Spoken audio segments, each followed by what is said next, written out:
y dejáis todo colgado. Buenos días, señoras y señores. En primer lugar, quiero dar las gracias a la Fundación Moderna y especialmente a su director general, don Felipe Martínez, por haber organizado estos actos de recuerdo estudioso del PPI, Programa de Promoción Industrial de Navarra, que nuestra entrañable Diputación Foral puso en marcha en el año 1964. De los 45 largos años, toda una vida activa de trabajo que he dedicado al servicio pleno de la Administración Foral de Navarra, 14 los invertí en las tareas propias de la promoción industrial de Navarra. Tarea verdaderamente ilusionante, que me permite ahora recordar con conocimiento de causa el contexto de la situación socioeconómica que padecía Navarra, así como las causas que motivaron su transformación. Con anterioridad a 1964, la agricultura en Navarra constituía el sector económicamente más importante. De una población activa de 176.000 personas, su distribución en los tres sectores tradicionales era la siguiente: agricultura 35%, industria 36% y servicios 29%. Cifras todas ellas muy alejadas de las que se manejaban por aquella época en los países de Europa, en la que la cifra de ocupación en la agricultura rondaba en torno al 5 y al 6%. No se puede decir, sin embargo, que Navarra estuviera sumida en la pobreza comparativamente con el resto de España, pues ocupaba el 10º puesto entre las 50 provincias españolas en cuanto a ingresos por habitante. La demografía era el aspecto más negro y alarmante de aquellos años, ya que sufría de antiguo una verdadera hemorragia endémica manifestada en la migración de los navarros hacia otras regiones en busca de empleo. Según el censo de 1960, contábamos con una población de 402.000 habitantes. De ellos correspondían a Pamplona 129.048. Entre los años 1900 y 1964, abandonaron nuestra región 102.000 nacidos en Navarra.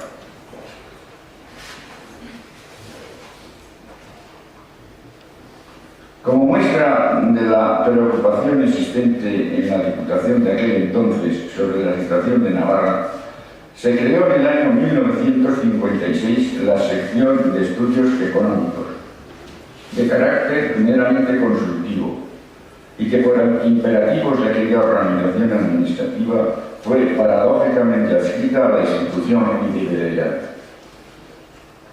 A esta sección le encomendó la Diputación a la realización de cuantos estudios de carácter económico, social, financiero, etc. se considerasen precisos.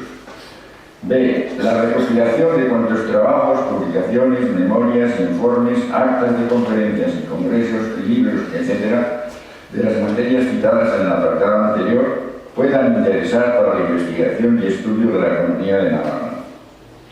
C. La formación de ficheros, estadísticas, resúmenes, gráficos, que se consideren adecuados para el mejor cumplimiento de sus fines. D. La elaboración de trabajos y estudios de la misma índole. Ocuparon la atención de la sección temas tales como el plan de comunicaciones, autopista y reforma de las carreteras. El encargo de un estudio a don Manuel Varela Parache, secretario general técnico del Ministerio de Comercio, sobre el primer plan de desarrollo económico de Navarra.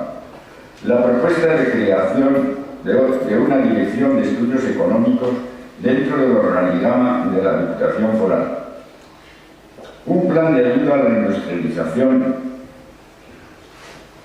de Navarra, el polígono industrial de Landare, estudios de subsuelo y prospecciones mineras de Navarra, propuesta de participar en la explotación de la potasa, Canal de Navarra, escuelas de trabajo, aeropuertos, etcétera, etcétera.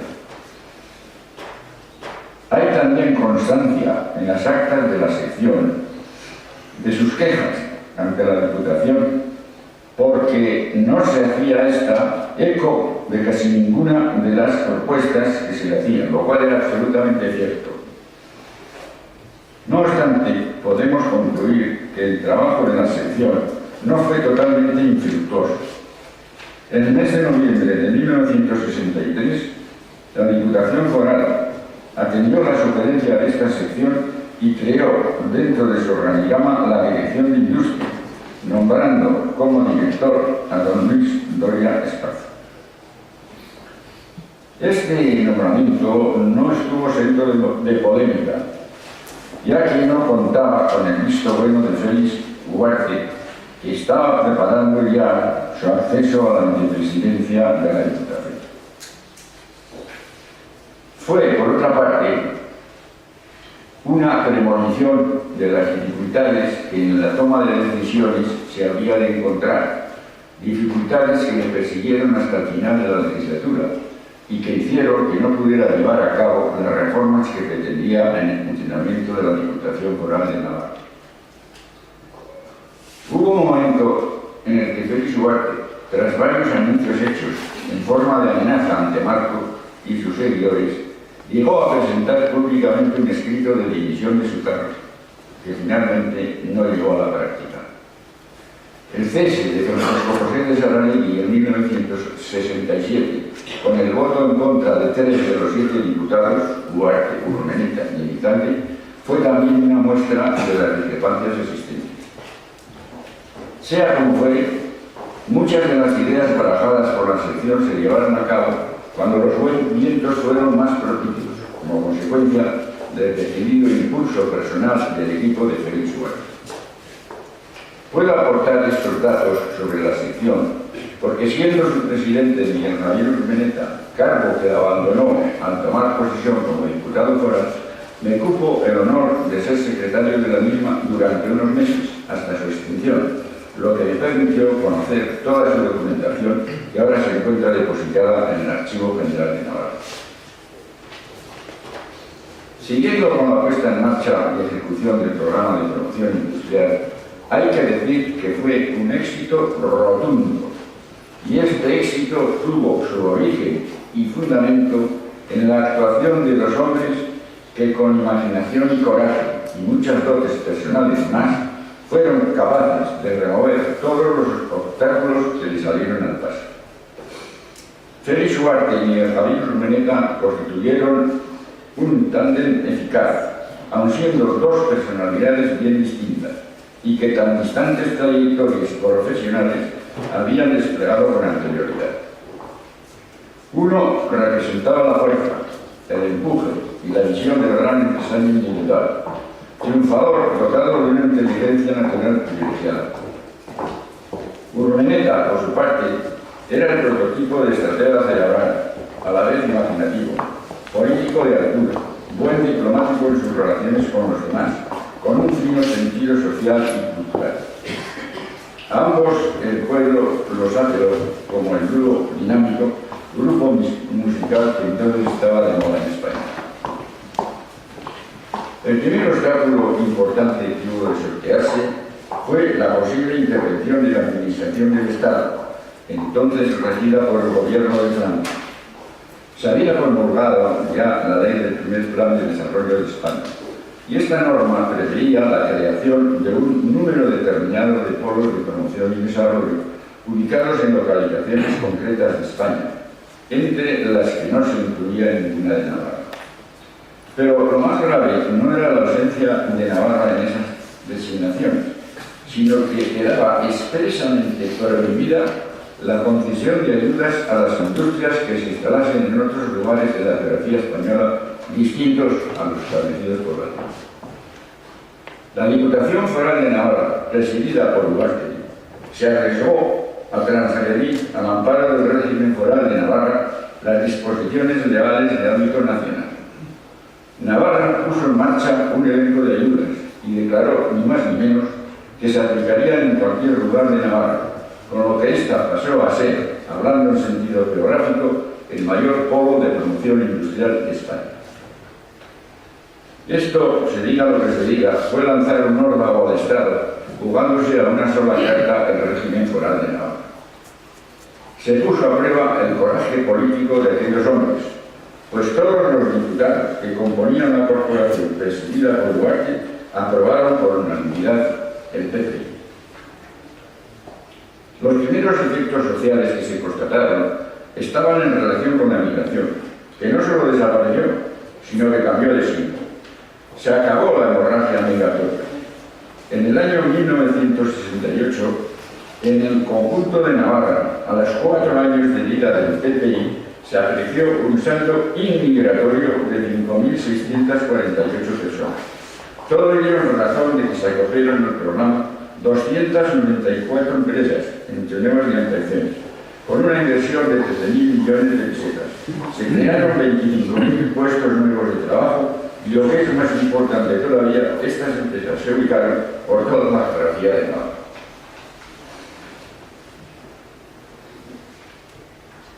Factores de éxito del programa de promoción industrial. Más que el bien seleccionado elenco de dichas ayudas, muy similares por otra parte a las establecidas para los polos del Estado, el principal factor de éxito alcanzado fue el modus operandi de la Diputación Foral en todo el proceso político, económico y administrativo, seguido en la gestión global del programa. Todo lo cual, con grandes rasgos, trataré de esbozar a continuación. Los nuevos compañeros de Duarte y Urmeneta en la Diputación creyeron a pie juntillas en el proyecto que se presentó para su aprobación. Ya hemos visto antes cómo las secciones de estudios económicos no le hacían ni caso. Lo consideraron conveniente para Navarra y lo aprobaron por unanimidad. A partir de ese momento, el Pleno de la Diputación Foral asumió con verdadero entusiasmo y eficacia la gestión de la industrialización en Navarra. Con estos presupuestos básicos se comenzó a funcionar inmediatamente y se desarrolló una gestión moderna y eficaz, y que era muy distinta de la habitual en aquella administración. Lo que nos permite concluir que, aunque en otras áreas de la administración no lograron Duarte y Urmeneta introducir todos los cambios de funcionamiento que al parecer proyectaban, sin embargo, en la gestión de la industrialización, en la que se partió de la nada, lograron que funcionase bajo parámetros que resultaban insólitos comparativamente con las restantes áreas de la administración. El equipo gestor, bajo la coordinación de Miguel Javier Urmeneta, encargado de la materia, estaba constituido por el director general técnico Francisco José de Saraley y el director de industria Luis Doria Esparza y yo mismo. No había un organigrama previo con atribución de funciones de forma jerarquizada. Aquello funcionaba de manera que todos sus miembros coincidían plenamente. Tanto a la Dirección General Técnica como a la Dirección de Industria se les dotó de personal nuevo, muy corto en número, pero largo en eficacia, que interpretó a la perfección la nueva cultura de funcionamiento. El programa que la Diputación aprobó, como ya hemos dicho, fue una copia de las medidas establecidas en los polos del Estado, pero contenía unas características específicas que, bien gestionadas, contribuyeron decisivamente al éxito de la industrialización de Navarra, muy superior al logrado en los polos del Estado. Entre ellas hay que destacar las siguientes. Aquí, perdón, le queda un minuto. Un minuto. Bueno, pues en este minuto yo pensaba hacer referencia a la territorialidad, que toda Navarra se convirtió en un polo, a la tramitación administrativa, que era de una rapidez tremenda. Venía un promotor de una industria, le indicábamos las ayudas que se le podían dar y le decíamos que a la semana siguiente podía contar con un acuerdo de la Diputación en la que le enseñaron las ayudas. Y así era. Esa rapidez producía mucha sorpresa, pero producía buenos efectos. También iba a señalar que había un único cauce de tramitación. La Dirección de Industria era la que lo tramitaba todo, incluso las exenciones fiscales, tema que era de la competencia de la Dirección de Hacienda. Y eso se hizo pese al disgusto de los responsables de Hacienda, sobre todo los funcionarios, que no les dejaban meter la mano en aquel tema. Después iba a hacer alusión a los convenios especiales, que fue otro factor que tuvimos en nuestro poder. Tal fue el caso de la montaña Quijano, con quien se negoció la instalación de la fábrica de montaje de automóviles. Estuvieron muy avanzadas las negociaciones para la instalación de la fábrica Ford en las proximidades de Pamplona, que al final, no obstante las ayudas especiales que se le prometieron, se instaló en Almusajes, en la provincia de Valencia. De haber conseguido un resultado positivo, se hubieran creado en aquel momento 5.000 puestos de trabajo añadidos. Después iba a hacer referencia a los polígonos industriales, polígono de Landare, la gerencia de polígonos industriales, que aquello era un nombre comercial porque carecía de personalidad, pero era muy eficaz. No tenía presupuesto a su cargo, pero funcionó extraordinariamente. El polígono de Landare fue llevado a cabo también por esta gerencia, y luego también se realizó una red de polígonos industriales en Navarra, el número de 17 diseñamos para toda la Navarra. En resumen, la semilla depositada por Duarte y Urmeneta en la Diputación Foral de 1964 fructificó copiosamente. A pesar de las graves desavenencias políticas, el cambio económico y social en Navarra, propiciado por la industrialización, modificó no solo nuestra estructura económica, sino la mentalidad de nuestra Navarra. Las corporaciones forales, sin distinción de ideologías políticas, que tras aquellos primeros años se han sucedido, siguieron aplicando las políticas de promoción industrial instauradas por Duarte y Urmeneta en el año 64. Tal ha sido la fuerza de aquel huracán que, para bien de Navarra, atravesó un día las puertas del Palacio. En la actualidad, es decir, 50 años después, todo ha cambiado. Y en una Europa unificada no son ya posibles ayudas directas o exenciones fiscales para las empresas con la finalidad de que se creen puestos de trabajo para combatir el desempleo. En este marco debemos poner creatividad y entusiasmo, siguiendo el ejemplo de Félix Duarte y Urmeneta, para ver qué podemos hacer. La implicación de todos, no solo del gobierno, la promoción económica, la potenciación que las empresas consolidadas deben realizar en ayuda de estas empresas de su sector o de sectores afines, las políticas que impulsan la colaboración empresarial, tal como lo hace la Fundación Moderna, me parece el modo de buscar el nuevo modelo económico que la actualidad nos está demandando. Y como colofón de lo expuesto, termino diciendo que me siento en la obligación de decir que me sorprende que después de los 50 años transcurridos desde entonces, el gobierno de Navarra o la Diputación Foral no haya pensado nunca, que yo sepa, en conceder la medalla de oro de Navarra, aunque sea a título póstumo, a los dos singulares personajes navarros a que tanto nos estamos refiriendo, Félix Duarte y Miguel Javier Urmeneta. Nada más, muchas gracias.